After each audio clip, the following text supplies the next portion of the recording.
ప్రముఖ రాజకీయ విశ్లేషకులు ప్రొఫెసర్ నాగేశ్వర్ గారు లైవ్లో మనకు అందుబాటులో ఉన్నారు. నాగేశ్వర్ గారు, ముందుగా జూబ్లీహిల్స్ విషయానికి వద్దాం. మొత్తం 10 రౌండ్లకు 9 రౌండ్లు పూర్తయ్యాయి. 25,000 మెజార్టీ దాటింది. మనం నిన్న కూడా మాట్లాడుకున్నాం, 2 డేస్ బ్యాక్ కూడా ఖచ్చితంగా 20,000 మెజార్టీ వరకు వస్తుంది అనుకున్నాం. అంతకు మించి అనే రేంజ్లో 25,000 దాటిపోయింది మెజార్టీ. ఫైనల్ రౌండ్ మరికొంత యాడ్ అయ్యే అవకాశం ఉంది. ఈ రకంగా చూసుకున్నా జూబ్లీహిల్స్లో ఎగ్జిట్ పోల్స్ అన్నీ కాంగ్రెస్ గెలుస్తున్నాయి అన్నప్పటికీ వాళ్ళు ఊహించిన మెజార్టీ కంటే ఇంకెక్కువ వచ్చింది. అటు బీహార్లో కూడా అదే ఎన్డీఏ కూటమి గెలుస్తుందని చెప్పినప్పటికీ అన్ని 167 మ్యాజిక్ ఫిగర్ ఫుల్ ఎన్డీఏకి వస్తాయని మ్యాక్సిమం చెప్తే 199 200 ఫిగర్ కూడా దాటే అవకాశం మనకు కనిపిస్తుంది. ఎలా చూడాలి రెండు ఎన్నికల్ని? ముందుగా జూబ్లీహిల్స్ గురించి మాట్లాడదాం. ఈ విజయానికి ప్రధాన కారణం ఏదనుకుంటున్నారు? ఇంతటి ఒక రకంగా ఇది ఘన విజయమే. బీఆర్ఎస్ గ్రేటర్ హైదరాబాద్లో మరో సిట్టింగ్ సీట్ కోల్పోయింది. మొన్న కంటోన్మెంట్, ఇప్పుడు జూబ్లీహిల్స్. ఎలా చూడాలి దీన్ని? దీనికి కారణం ఏంటి?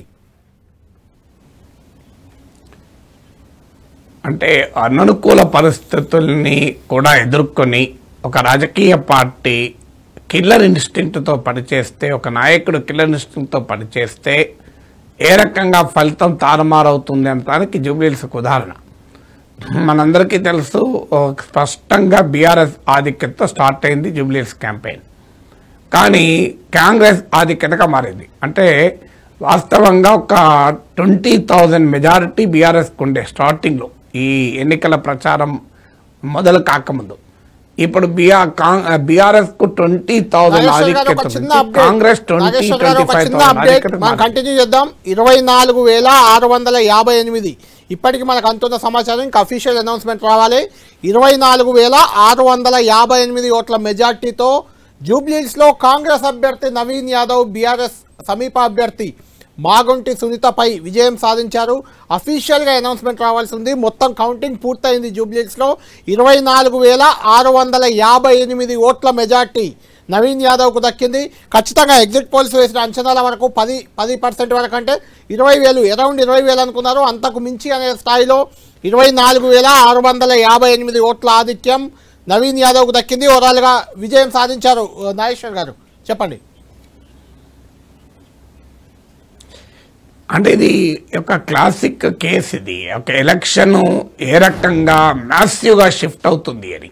అంటే ఈ ఎన్నికలు ఒక 1 మంత్ క్రితం చూస్తే సరిగ్గా ఒక 10% ఆధిక్యత బీఆర్ఎస్కు ఉండే. మీరు ఏ ఒపీనియన్ పోల్ సర్వేలు చూసినా 20,000కు పైగా మెజార్టీతో బీఆర్ఎస్ గెలుస్తుంది అని అంచనా ఉండే. అది మిడిల్ ఆఫ్ ద ఎలక్షన్స్కి వచ్చే వరకు 6-7% బీఆర్ఎస్ మెజార్టీ పడిపోయింది. అంటే ఒక 12-14,000. ఇప్పుడు యాక్చువల్ రిజల్ట్ వచ్చే వరకు కాంగ్రెస్ సుమారు 25,000 మెజార్టీతో గెలుస్తుంది. అంటే ఒక 40-45,000 ఓట్స్ షిఫ్ట్ అయ్యాయి. అంటే సరిగా చెప్పాలంటే ఒక 20,000 ఓట్లు అటు నుంచి ఇటు షిఫ్ట్ అయ్యాయి. అంటే రెండు కలిపితే ఒక 40,000 ఓట్ల షిఫ్ట్ తీస్తే 40,000 ఓట్లు యాక్చువల్గా షిఫ్ట్ అయినది. మీకు ఈ మ్యాసివ్ షిఫ్ట్ ఎందుకు జరిగింది అంటే బీఆర్ఎస్కి 20,000 మెజార్టీతో కాంగ్రెస్ 20,000 మెజార్టీగా ఎందుకు మారింది అనేది ఒక క్లాసిక్ కేస్ స్టడీ. అంటే ఒక రాజకీయ పార్టీ, ఒక నాయకుడు కిల్లర్ ఇన్స్టింక్ట్తో చివరి నిమిషం వరకు చేజారిపోతుంది అన్న ఎన్నికను కూడా గెలిపించుకోవచ్చు అనేటువంటి ప్రయత్నం చేస్తే ఎలా ఎన్నికల్లో మార్పు తీసుకురావడానికి జూబ్లీహిల్స్ ఒక ఉదాహరణ. ఎందుకంటే వాస్తవంగా కాంగ్రెస్ పార్టీ ఆ అననుకూలతలతో మొదలైంది. అంటే ఎగనెస్ట్ ఆల్ ఆర్డ్స్ మీకు ఈ సిట్టింగ్ బీఆర్ఎస్ సీటు, 2 క్యాండిడేట్ పట్ల సానుభూతి, 3 బీజేపీ పెద్దగా ప్రభావం చూపని పరిస్థితి డే 1 నుంచి. బీజేపీ కనుక కాస్త ప్రభావం చూపితే అపోజిషన్ ఓట్ స్ప్లిట్ అయ్యి కాంగ్రెస్కి అడ్వాంటేజ్ అవుతుంది. బీఆర్ఎస్ మొదటి నుంచే డీలా పడింది. 4వది కాంగ్రెస్ పార్టీకి 2023లో కూడా హైదరాబాద్లో సీట్లు రాలేదు. 5వది లోక్సభ ఎన్నికల్లో కూడా బీజేపీకి వచ్చింది కానీ కాంగ్రెస్కి రాలేదు. 6వది కాంగ్రెస్ ప్రభుత్వం పట్ల అసంతృప్తి స్టార్ట్ అయింది, చాలా బలంగా వినిపించింది. 7వది కేసీఆర్ ప్రభుత్వం హైదరాబాద్లో డెవలప్మెంట్ చేసిందన్న భావన ప్రజల్లో ఉంది. 8వది కాంగ్రెస్ పార్టీ చాలా విచిత్ర పోకడ ప్రదర్శించింది. ఇదే సమయంలో మంత్రుల మధ్య ఘర్షణ తారస్థాయికి చేరింది. కొండా సురేఖ ఎపిసోడ్ చూసాం, పొన్నం ప్రభాకర్ ప్లస్ లక్ష్మణ్ కుమార్ ఎపిసోడ్ చూసాం, వివేక్ వర్సెస్ లక్ష్మణ్ కుమార్ ఎపిసోడ్ చూసాం. కాంగ్రెస్ అగ్లీ స్పెక్టకల్ అంటారు. సో కాంగ్రెస్ తన అనైక్యతని చాటి చెప్పుకుంది. 9వది విత్ ఇన్ ద కాంగ్రెస్ కూడా ఒక సెక్షన్ ఈ ఎన్నిక ఓడిపోతే మంచిగుండు, రేవంత్ సంగతి తేల్చొచ్చు అని కూడా పనిగట్టుకొని కూర్చున్నారు. సో ఇలాంటి అననుకూలతల పదవది నవీన్ యాదవ్ రౌడీ షీటర్ అని పెద్ద ఎత్తున బీఆర్ఎస్ క్యాంపెయిన్ చేసింది. క్యాండిడేట్ ఇన్కంబెన్సీ ఏమైనా ఉంటుందా కాంగ్రెస్కు? మాగంటి కుటుంబానికో మంచి పేరుంది. ఇలా 10 అననుకూలతలతో కాంగ్రెస్ మొదలైంది. కంప్లీట్గా రివర్స్ చేసుకోగలిగింది. అంటే చివరి వరకు మొమెంటంతో ఎలక్షన్ చేశారు. చాలా మైక్రో మేనేజ్మెంట్ చేశారు. చాలా concrete study of concrete situation. Nageshwar గారు మీరు ఒక్క నిమిషం లైవ్ లోనే ఉండండి. మాగంటి సునీత ఓటమి తర్వాత ఆమె మాట్లాడుతున్నారు, ఒక్కసారి చూద్దాం. మహిళని ఇలా చేయడం ఫస్ట్ టైం మీరు చూస్తున్నారుగా, ఒక మహిళ మీద ఇలా చేయటం, దీన్ని గెలుపండ్రు.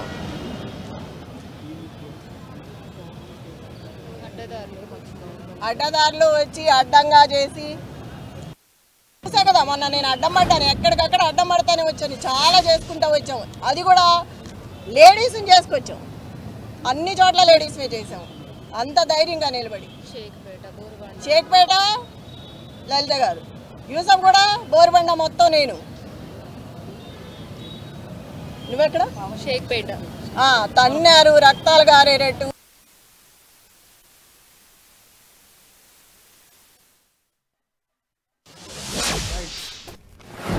రైట్ నాగేశ్వర్ గారు, మొత్తానికి దీన్ని గెలుపు అనరు అంటూ మాగంటి సునీత ఓటమి తర్వాత మాట్లాడుతూ ఖండిస్తున్నారు.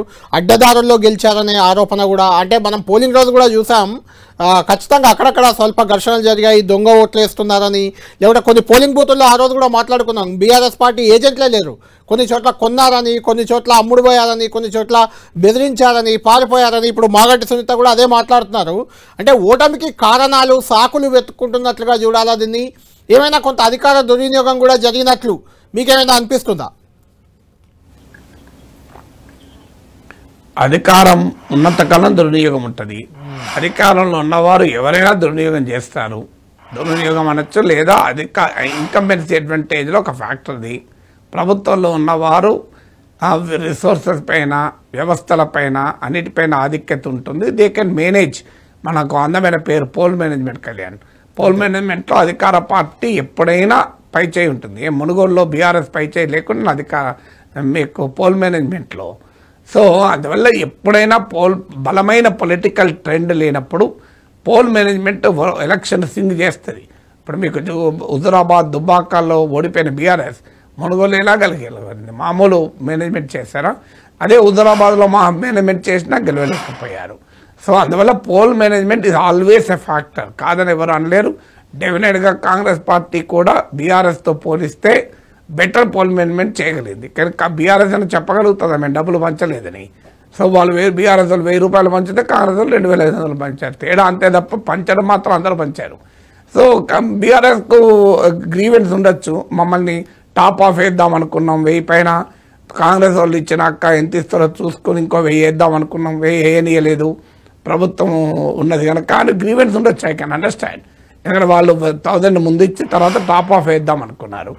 నేను జూబ్లీహిల్స్ కాన్స్టిట్యున్సీ ఓటర్ను, అంటే మా దగ్గరికి అపార్ట్మెంట్లోకి ఎంటర్ కారు, కానీ మీకు పేద ఓటర్లు ఉన్న ప్రాంతాల్లో మొదలు బీఆర్ఎస్ఏ పంచడం మొదలుపెట్టింది. కాంగ్రెస్ తర్వాత ఎక్కువ పెంచింది, అనుమానం లేదు. మీరు అన్నట్లు బీఆర్ఎస్ ఏజెంట్లు 50 పోలింగ్ బూతుల్లో అడ్రస్సే లేరు, అంటే మేనేజ్ చేయబడ్డారు, డౌటే లేదు. అంటే మరి ఆ పొలిటికల్ లాయాలిటీ ఎక్కడ పోయింది? వాస్తవంగా బీఆర్ఎస్ కార్యకర్తలు కసితో పనిచేశారు. కేటీఆర్, హరీష్ రావు వండర్ఫుల్ క్యాంపెయిన్ చేశారు, చాలా స్పిరిటెడ్ క్యాంపెయిన్ చేశారు. ప్రభుత్వం పట్ల కూడా అసంతృప్తి ఉంది. అందువల్ల డెఫినెట్గా ఎన్నికలో ఉండే సహజ ధోరణులు ఇవి. కానీ అల్టిమేట్గా గెలిచారు ఎవరన్నదే ఉంటుంది. అది కూడా 25,000 మెజార్టీ కనుక మిగతా ఇన్సెంట్ అనేది అంత ప్రాధాన్యత ఉండవు. ఏదో 1000, 2000 ఓట్లతో గెలిస్తే ఉండేది కదా. 25,000 ఇది మ్యాసివ్ థింగ్ కదా. అందువల్ల ఇది కేవలం పోల్ మేనేజ్మెంట్, పొలిటికల్ మేనేజ్మెంట్ వల్లనే 25,000 మెజార్టీ రాదు. There are other factors also. అసంతృప్తి ఉన్నమాట నిజం. కాంగ్రెస్ పార్టీ అప్రమత్తంగా ఉండాల్సింది వాస్తవం అది. రైట్ నాగేశ్వర్ గారు, ఇక్కడ నవీన్ యాదవ్కి ముఖ్యంగా కలిసి వచ్చిన చాలా అంశాలు ఉన్నాయి. అందులో రేవంత్ రెడ్డి నాయకత్వం, ఆయన చేసిన ప్రచారం కానీ ఇలాంటివన్నీ కూడా కొంత వర్కౌట్ అయ్యేటట్టు కనిపిస్తుంది.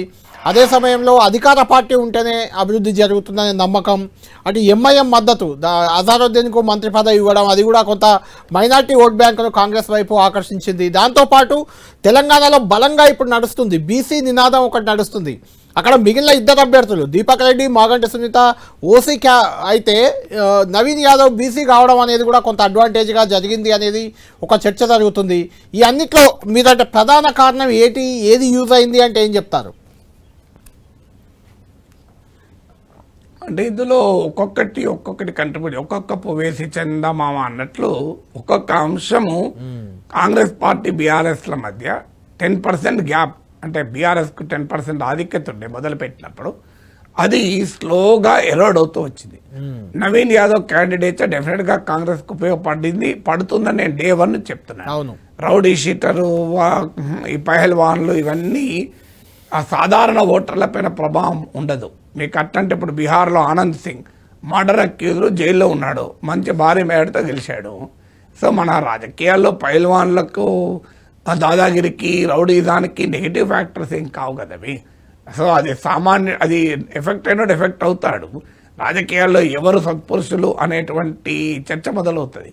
అందువల్ల నవీన్ యాదవ్కి ఏంటంటే బీఆర్ఎస్ రౌడీ షీటర్ అనే కుటుంబము, ఆ కుటుంబ నేపథ్యాన్ని ఇష్యూగా ప్రొజెక్ట్ చేసింది. కానీ కాంగ్రెస్ పార్టీ ఏమో నవీన్ యాదవ్ యాక్సెసిబిలిటీని ప్రొజెక్ట్ చేసింది. మాగంటి సునీతతో పోలిస్తే నవీన్ యాదవ్ అటు కార్యకర్తలకు యాక్సెసిబుల్, ఇటు ఓటర్లకు యాక్సెసిబుల్ అనే డైమెన్షన్ను కాంగ్రెస్ ప్రొజెక్ట్ చేసింది. అది వాస్తవంగా ఓటర్లకు నమ్మారు. సర్వేలో కూడా మీరు బీఆర్ఎస్ కార్యకర్తలకు కూడా కంపారిటివ్లీ మా క్యాండిడేట్ యాక్సెసిబుల్ కారు అని భావన వ్యక్తం చేశారు. కాంగ్రెస్ కార్యకర్తలో నవీన్ యాదవ్ మాకు యాక్సెసిబుల్ అని. ఆయన ఈ కాన్స్టిట్యున్సీని అంటిపెట్టుకుని ఉండడము, ఓడిపోయినా కూడా కాన్స్టిట్యున్సీలో ఉండడం వల్ల మాగంటి కుటుంబానికి ఉండే పాజిటివ్ ఇమేజ్ కూడా కౌంటర్ చేయగలిగాడు. అంటే సింపతి ఫ్యాక్టర్ మొదటి నుంచి లేదు. అంటే మాగంటి గోపీనాథ్ చనిపోయాడనే సింపతి ఫ్యాక్టర్ ఈ ఎలక్షన్లో డే 1 నుంచి కూడా ప్రభావితం. It was more a political fight than personality fight. Naveen Yadav factor తర్వాత మీరు అన్నట్టు రేవంత్ రెడ్డి క్యాంపెయిన్, అటువైపు కేసీఆర్ ఫీల్డ్లో లేడు, అది కూడా నెగిటివ్గా పనిచేసింది. అంటే కేసీఆర్ ఎందుకు ఉండరు ఫీల్డ్లో, అందువల్ల కేసీఆర్ యాటిట్యూడ్ అనేది ఒక చర్చనీయాంశం కూడా అయింది. సో తర్వాత రేవంత్ రెడ్డి సమర్థవంతమైన క్యాంపెయిన్ కూడా నడిపాడు. వాస్తవంగా చీఫ్ మినిస్టర్ ఆ స్థాయిలో ఇన్వాల్వ్ అయ్యి, అంటే ప్రతిపక్షాల దాడి ఆయనపైన ఉండే, ఎందుకంటే అది పర్సనల్ స్టేక్స్గా మారిపోయింది. ఎందుకంటే ఈ జూబ్లీహిల్స్ కనుక ఓడిపోయి ఉంటే ఖచ్చితంగా కాంగ్రెస్లో ఉన్న రేవంత్ వ్యతిరేక వర్గం దీన్ని ఒక ఆయుధంగా మార్చుకోగలిగేది. అందువల్ల కూడా తన పర్సనల్ పొలిటికల్ ప్రెస్టేజ్గా కూడా రేవంత్ రెడ్డి తీసుకున్నాడు. క్యాండిడేట్ సెలక్షన్లో కూడా ఆ రేవంత్ ప్రభావం కనబడింది. తర్వాత ముస్లిం ఓటు కన్సాలిడేట్ చేసుకోవడానికి బిగినింగ్లో ముస్లిం ఓటు బీఆర్ఎస్కి ఆధిక్యత ఉండే, ఎంఐఎం మద్దతు ఇచ్చినా కూడా దాన్ని స్లోగా కన్వర్ట్ చేసుకునేది. ఇప్పటికీ మీరు గమనించండి, షేక్పేట్ ఏరియాలో మీకు మొదటి రౌండ్లో బీఆర్ఎస్ కాంగ్రెస్ల మధ్య పోటాపోటీగానే జరిగింది.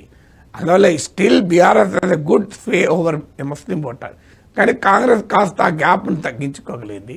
ఇలాగా కొంత సెలెక్టెడ్ సెక్షన్స్, ఇప్పుడు సినీ కార్మికులు, ఈ కులాల వారిగా కమ్మ సంఘం మీటింగ్లు, కమ్మ ఓటర్ల మీటింగ్ కూడా పెట్టారు. తెలుగుదేశం ఓటర్లు ఆకర్షించడానికి ప్రయత్నం చేశారు. చంద్రబాబు నాయుడు అరెస్ట్ను గుర్తు చేశారు రేవంత్ రెడ్డి.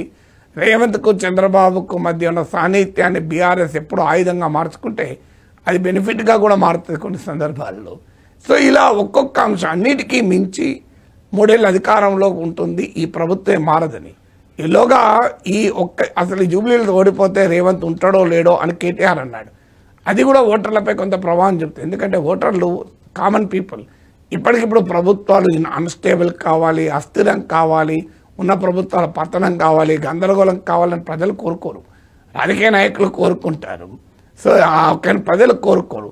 అంటే జూబ్లీహిల్స్ ఉప ఎన్నిక ఫలితం ప్రభుత్వాన్ని అస్థిరపరుస్తుంది. అంటే నాగేశ్వర్ గారు, అంటే కాంగ్రెస్ ప్రభుత్వానికి దక్కా తగలాలి. అంటే కేటీఆర్ అన్న దాంట్లో కానీ కేటీఆర్ ప్రచారంలో కానీ ప్రధానంగా ఒక అంశం ఎక్కువగా కనిపించింది. మీరు కూడా అబ్జర్వ్ చేసి ఉంటారు అది. ఎందుకంటే ప్రభుత్వం మీద వ్యతిరేకత స్టార్ట్ అయింది, చాలా పీక్కి చేరింది. రేవంత్ రెడ్డి దిగిపోవాలని కోరుకుంటున్నారు, మళ్ళీ కేసీఆర్ రావాలని కోరుకుంటున్నారు. ఇలాంటి మైండ్ సెట్లో బీఆర్ఎస్ నేతలంతా ఉన్నారు, అదే రకమైన ప్రచారంతో వెళ్ళారు. కానీ ఇక్కడ చూస్తే దానికి రివర్స్లో ఫలితం వచ్చింది. అంటే రేవంత్ రెడ్డిని కోరుకుంటున్నారు అని అనుకోవచ్చా మరి ఇప్పుడు?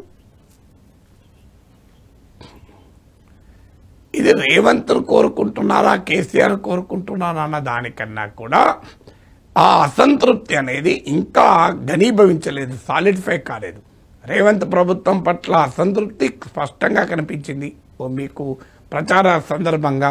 ఈవెన్ కేసీఆర్ కాలంలో షాదీ ముబారక్, రెసిడెన్షియల్ స్కూళ్ళు, ఇతర ఫ్యాక్టర్స్, మీకు పెన్షన్లు ఇచ్చారని, కేసీఆర్ కిట్ అని, ఇవి కూడా పాజిటివ్ ప్రభావం చూపింది. హైదరాబాద్లో డెవలప్మెంట్ అని చూపెట్టింది. కానీ రియాలిటీ ఏంటి? గవర్నమెంట్లో కేసీఆర్ లేడు, రేవంత్ రెడ్డి ఉన్నాడు. 3 ఏళ్ళు రేవంతే ఉంటాడు. ఇప్పుడు గెలిపిస్తే కేసీఆర్ ముఖ్యమంత్రి కాడు, గందరగోళం మాత్రమే క్రియేట్ అవుతుంది. అందువల్ల బీఆర్ఎస్ నరేటివ్లో ఉన్న లోపం ఏంటి అంటే, మేము ఈ జూబ్లీహిల్స్ ఉప ఎన్నిక ద్వారా రేవంత్ ప్రభుత్వానికి దక్కా తగలాలి, ఆ డైమెన్షన్ కూడా ప్రచారం చేశారు. అక్కడ వరకే కన్ఫైన్ అయి ఉంటే బీఆర్ఎస్కి అడ్వాంటేజ్ ఉండేది. కానీ ఆ దశ కూడా దాటి రేవంత్ ప్రభుత్వం కూలుస్తాం ఈ ఎన్నికతో అనే దశకు పట్టుకొచ్చారు. ప్రజలు దెబ్బ తగలాలి అని కోరుకుంటారు తప్ప ప్రభుత్వాలు అప్పటికప్పుడు గందరగోళం పడాలని కోరుకోరు. మీకు దుబాకలో కూడా ఎందుకు బీఆర్ఎస్ వ్యతిరేక జరిగింది? మీకు ఒక దెబ్బ తగలాలి అని ప్రజలు కోరుకున్నారు. కేసీఆర్ ప్రచారం చేయకపోవడం కూడా బీఆర్ఎస్ ఓవర్ కాన్ఫిడెన్స్ అని తెలియజేసింది. మీకు గుర్తుండే ఉంటుంది, కళ్యాణ్ దుబాక కూడా అదే జరిగింది. కేసీఆర్ కేటీఆర్ ఇద్దరు ఎవరో ఒక రోడ్ షో పెట్టిన దుబాక గెలిచేవాళ్ళు. అసలు దుబాక డిఫైనింగ్ ఫీచర్, అది దుబాకతోనే స్టార్ట్ అయింది కదా బీఆర్ఎస్ పత్రం అనేది. అవును, మీరు అందువల్ల ఏ ఎన్నికను నాన్ సీరియస్ గా నాయకత్వం తీసుకోవాలి. నాగేశ్వర్ గారు ఇక్కడ కేసీఆర్ ప్రచారానికి రాకపోవడం నాన్ సీరియస్ గా తీసుకుందని అనుకోవాలా? కేసీఆర్ దీని వైపు ప్రచారానికి రాకపోవడం, రేవంత్ రెడ్డి కూడా 1-2 ప్రచారాలు అన్నారు అసలు కేసీఆర్ ఓటే అడగలేదు అని ప్రెస్ మీట్ లో, మీట్ ది ప్రెస్ లో కూడా అన్నారు ఆయన. అది కూడా ఏమన్నా ఇంపాక్ట్ చూపించిందంటారా? అంటే ఒక ప్రతి ఫ్యాక్టర్ ఇంపాక్ట్ చూపుతుంది. పబ్లిక్ పర్సెప్షన్ మౌల్డ్ చేయడంలో క్వాంటిఫై చేయలేం మనం దీనివల్లనే అనా. వాస్తవంగా కేటీఆర్, హరీష్ రావు బ్రహ్మాండమైన క్యాంపెయిన్ నడిపారు, మామూలు క్యాంపెయిన్ నడపలేదు. మా ఉదాహరణ మా అపార్ట్మెంట్ కాంప్లెక్స్లో కూడా కేటీఆర్ వచ్చిపోయాడు. సో అందువల్ల కేటీఆర్, హరీష్ రావుల క్యాంపెయిన్లో ఎక్కడా తేడా లేదు, అద్భుతమైన క్యాంపెయిన్ నడిపారు. కానీ అల్టిమేట్గా అటువైపు ముఖ్యమంత్రి క్యాంపెయిన్ నాయకత్వం వేస్తున్నాడు, ముఖ్యమంత్రి రోడ్ షోలు చేస్తున్నాడు. సో కేసీఆర్ ఎందుకు చేయడం లేదు? మీకు గుర్తుండే ఉంటుంది 2023 అసెంబ్లీ ఎలక్షన్ నా సమీక్షలో నా విశ్లేషణ ప్రతిసారి చెప్పాను, it is a vote against KCR attitude, not on performance అని చాలాసార్లు చెప్పాను. పర్ఫార్మెన్స్ కన్నా కూడా ప్రజలు యాటిట్యూడ్ అంగీకరించలేరు. అందువల్ల అది కూడా ఒక ఫ్యాక్టర్గా ఉంటుంది. అందుకే రేవంత్ అని రైజ్ చేశాడు కదా. ఇప్పుడు పొలిటికల్ లీడర్లు వట్టిగానే పాయింట్స్ రైజ్ చేయరు, వాళ్ళకు కార్యకర్తల నుంచి, ప్రజల నుంచి, సర్వేల నుంచి ఫీడ్బ్యాక్ వస్తున్న ఆధారంగానే ఇష్యూస్ రైజ్ చేస్తారు కదా.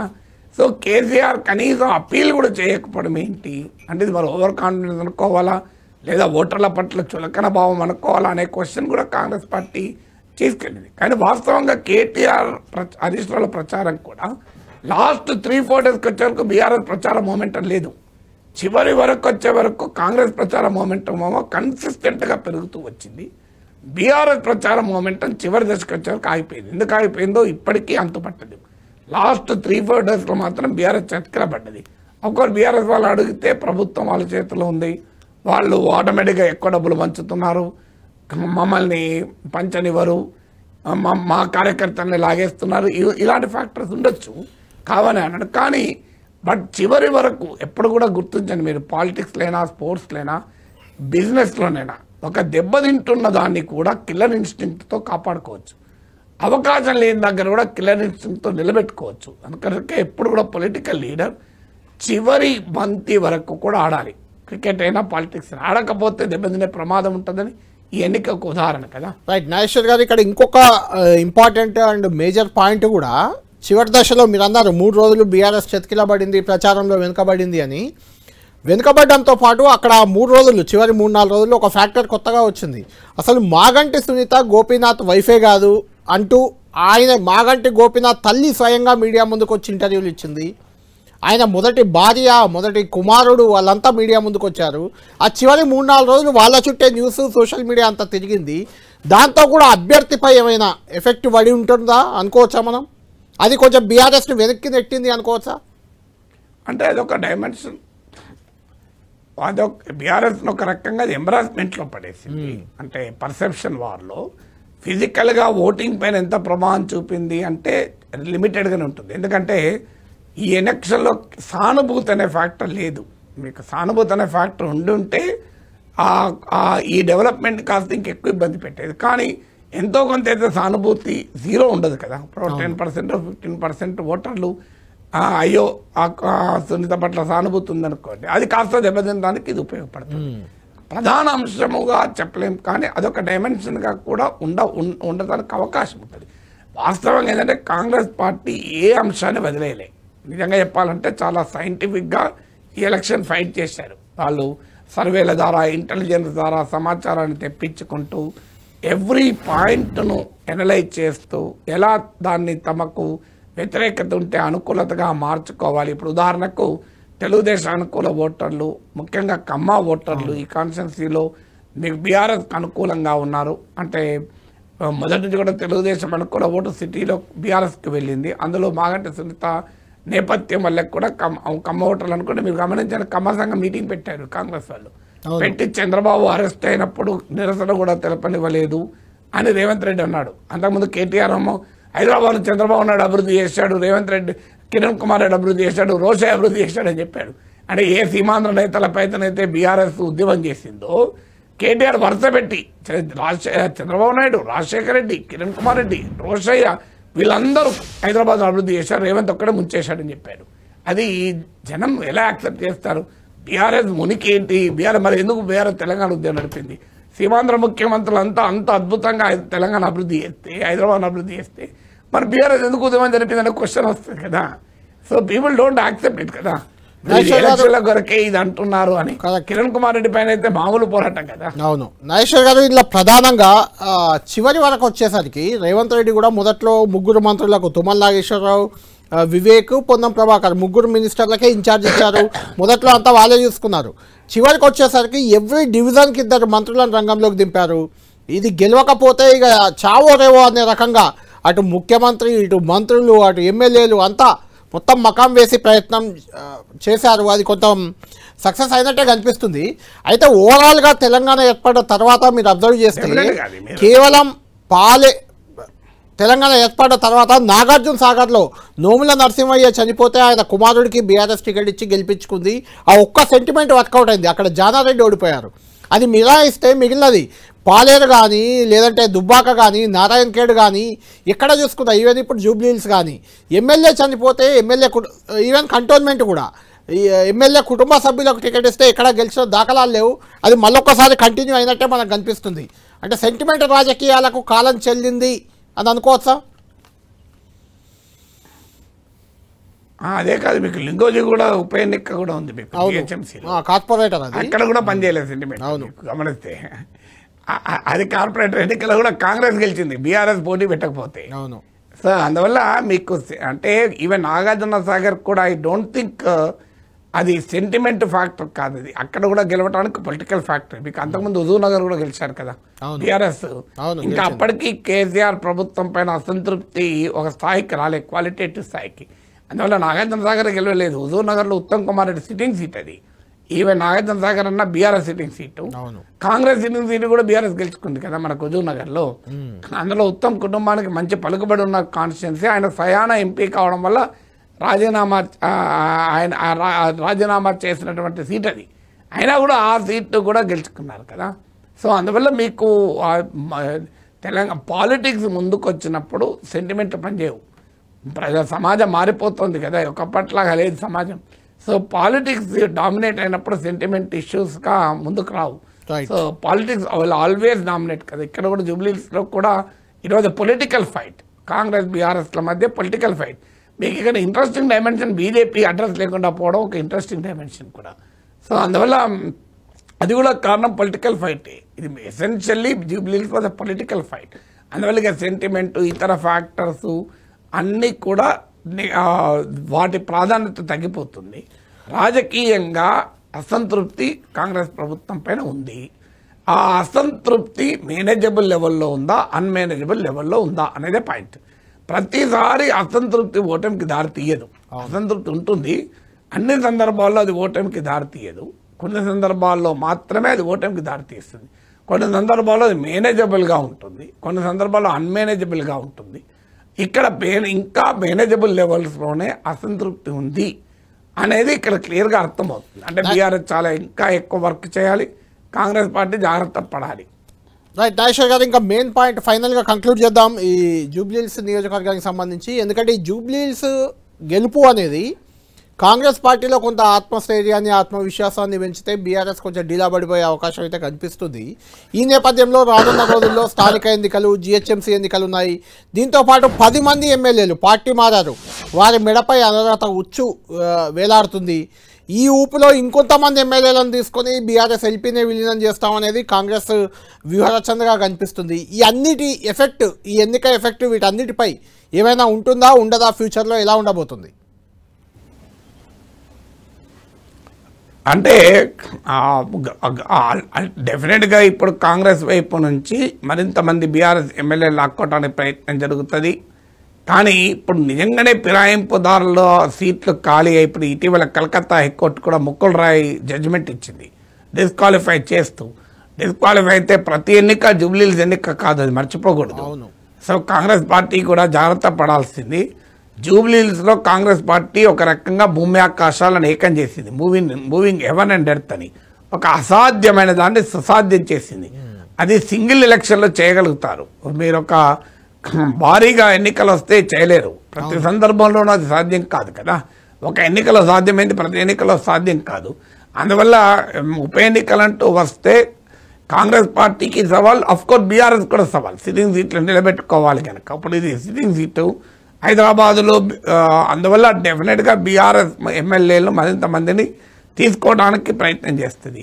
బీఆర్ఎస్ నుంచి బీజేపీకి వలసలు అనేది క్వశ్చన్ మార్క్గా మారిపోతుంది. ఎందుకంటే బీజేపీ హైదరాబాద్లోనే ప్రభావం చూపలేదు. అన్నిటికన్నా ఎక్కువ ఇంపాక్ట్ జిహెచ్ఎంసీ ఎన్నికలపైన ఉంటుంది.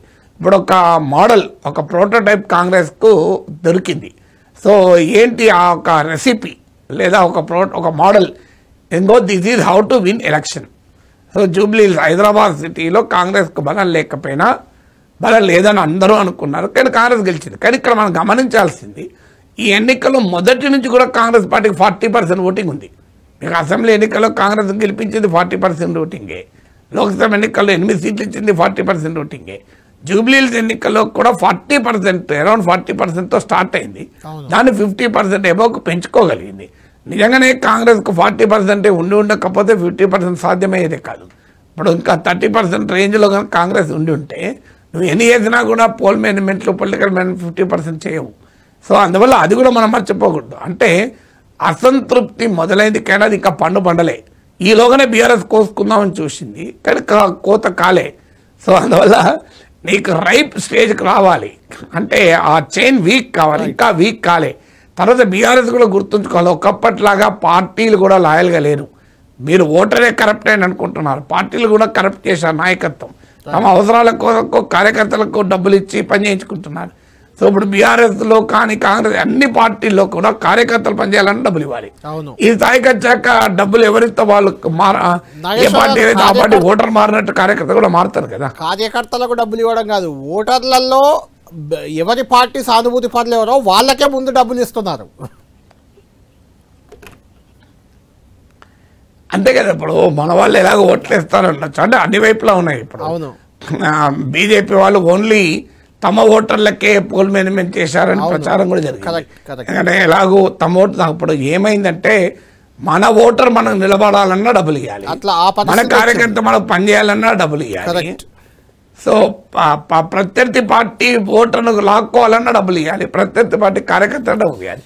అంటే పాలిటిక్స్ ఎప్పుడైతే పొలిటికల్ పార్టీలు తమను తామే వీకెండ్ చేసుకున్నారో ఇలాంటి పరిణామాలు జరగడానికి అవకాశం ఉంటుంది కదా. రైట్. మొత్తానికి మాగంటి సునీత ఓటమి తర్వాత చెప్పినట్టు ఇది ఉద్యమ పార్టీ కాదు, ఫక్తు రాజకీయ పార్టీ అన్నాడు. ఫక్తు రాజకీయం అనేది ఒక్క కేసీఆర్ చేయలేడు కదా, రేవంత్ రెడ్డి కూడా చేయగలడు కదా. రైట్. నాగేశ్వర్ గారు, సునీత గారు అయితే తీవ్రమైన కామెంట్లు చేశారు. ఫైనల్గా అదొక్కసారి విని మన జూబ్లీహిల్స్ ముగిద్దాం. రైట్. నాగేశ్వర్ గారు, మనం చూస్తున్నాం ఇది విజయం కాదు, ఇది గెలుపు కాదు, డబ్బులు, రౌడీజం, రిగ్గింగ్తో గెలిచారు అనడమే కాదు, లోపల కౌంటింగ్ సెంటర్లో కూడా మహిళలను ఉద్దేశించి ఆ చీరలు ఏదైతే కాంగ్రెస్ పార్టీ పంచింది చీరలని బయట విమర్శలు చేశారో ఆ చీరలే కట్టుకొని మీరు వచ్చారా అంటూ లోపల కౌంటింగ్ సెంటర్ లోపల ర్యాగింగ్ చేశారు. మామూలు అంటూ మాగంటి సునీత ఆవేదన వ్యక్తం చేసిన పరిస్థితి. ఆల్రెడీ రౌడీజం మొదలైపోయింది, నవీన్ యాదవ్ గెలవడంతో మొదలైపోయిందని మరొకసారి తీవ్ర స్థాయిలో బీఆర్ఎస్ అభ్యర్థి అయితే ధ్వజమెత్తుతున్నారు. ఏంటి ముందు ముందు ఈ పరిణామాలు ఒక జూబ్లీస్ వరకే కాదు, ఓవరాల్గా రాజకీయంగా ఎలాంటి పరిణామాలు ఉండే అవకాశం ఉంది? ఒక చిన్న అప్డేట్, 2 గంటలకి కాసేపట్లోనే బీఆర్ఎస్ వర్కింగ్ ప్రెసిడెంట్ కేటీఆర్ కూడా మీడియాతో రియాక్ట్ కాబోతున్నారు. 4 గంటల ప్రాంతంలో ముఖ్యమంత్రి రేవంత్ రెడ్డి కూడా దీనిపై స్పందించబోతున్నారు. అటు ఢిల్లీలో బీజేపీ కేంద్ర కార్యాలయానికి ప్రధాని మోడీ చేరుకున్నారు, ఆయన కూడా రియాక్ట్ అయ్యే అవకాశం కనిపిస్తుంది. దీనిపై మీ ఫైనల్ ఒపీనియన్ చెప్పండి నాగేశ్వర్ గారు. అభ్యర్థి కామెంట్స్పై ఏం చెప్తారు? బీఆర్ఎస్ అభ్యర్థి మాగంటి సునీత కామెంట్స్పై. అంటే అభ్యర్థి సహజంగానే ఓడిపోయినప్పుడు వీ షుడ్ రెస్పెక్ట్ హర్. అంటే ఆ బాధలో ఆమె విమర్శలు చేయొచ్చు. ఆ విమర్శలు రాజకీయాల్లో సహజము. కాంగ్రెస్ పార్టీ ఏమీ చేయలేదు, పొలిటికల్ మేనేజ్మెంట్, పోల్ మేనేజ్మెంట్, నేనేం సర్టిఫికేట్ ఇవ్వను. ఆ మాటకైతే బీఆర్ఎస్ ఏమీ చేయలేదని కూడా చెప్పలేము. బీఆర్ఎస్ అధికారంలో ఉన్నప్పుడు ఎంతమంది కాంగ్రెస్ ఎమ్మెల్యేలను లాక్కోలేదు మనకు తెలియదా? కాంగ్రెస్ ఎమ్మెల్యేలను, టీడీపీ ఎమ్మెల్యేలను, కమ్యూనిస్ట్ ఎమ్మెల్యేలను కూడా బీఆర్ఎస్ లాక్కుంది. ఇప్పుడు బీఆర్ఎస్ కార్యకర్తలు కాంగ్రెస్ లాక్కుంది. సో వేర్ ది డిఫరెన్స్ అనే క్వశ్చన్ వస్తుంది కదా. ఇప్పుడు నిజమే, బూత్ స్థాయిలో కూడా కాంగ్రెస్ పార్టీ బీఆర్ఎస్ కార్యకర్తని మేనేజ్ చేశారు. మీరు కాంగ్రెస్ ఎమ్మెల్యేలనే టీడీపీ ఎమ్మెల్యే మేనేజర్ మంత్రులు చేయలేదా కేసీఆర్? అందువల్ల ఇది రాజకీయాల్లో సహజమే. ఇది పరస్పర ఆరోపణలు, పరస్పరం డబ్బు ప్రభావం ఉన్నమాట నిజం. కానీ అల్టిమేట్లీ ఎలక్షన్స్ కదా. గెలిచిన వారు ఎమ్మెల్యే అవుతారు, ఉన్నవారు ఎమ్మెల్యే కాదు కదా. కానీ డెఫినెట్గా కాంగ్రెస్ పార్టీ బీఆర్ఎస్ల మధ్య మరింత బలమైన యుద్ధం జరుగుతుంది. బీఆర్ఎస్ ఎక్కడా తగ్గుతుందని నేను అనుకోను.